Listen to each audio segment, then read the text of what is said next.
So the council's job is policy. The council operates up here. You're setting policy. There's a line. The city manager runs the day-to-day organization of the city, implements the policy set by the city council, and neither the twain shall meet. The manager and staff are not supposed to dictate to the council what the policy is going to be. The council is not supposed to micromanage and dictate the day-to-day operations, or staffing issues, et cetera. Right. And therein lies a tricky issue. Very much where so. A lot of cities get into trouble.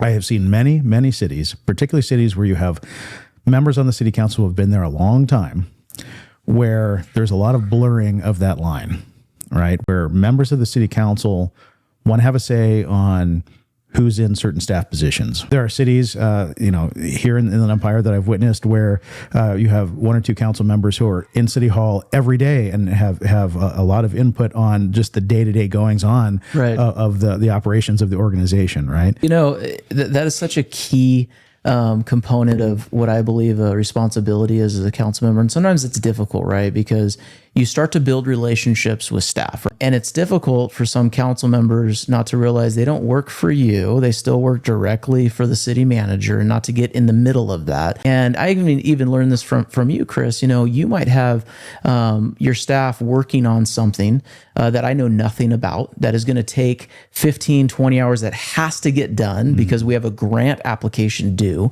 and it's due this Thursday. And I come into City Hall, all right, but I got this, and I need help, and da-da-da-da. No, man, settle down. I'll take care of it. We got to prioritize.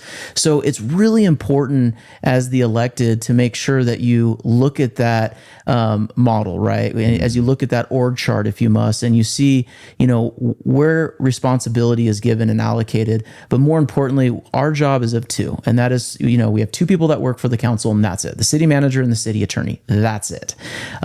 So for a council member to start going to a building and finance director, and we see this all the time. A neighbor or a friend calls a council member, my permit wasn't approved. Yes. I know I did it right. I need you. And the proper thing for that council member to do is pick up the phone and call the city manager, not to call, the building official, right? Or the director of that department and say, hey, you need to, no, absolutely not. You do not need to do that. You need to talk to your city manager, let him know the issue that's occurring. And then that's where it starts to begin, right? And I've always tried to tell my colleagues that ask me, how do you handle constituent issues like that? The first thing that comes out of our mouth, let me talk to my city manager. Yep. That's it. Yep. That's it. And that's how you handle it. And it takes for some, it takes longer to learn that.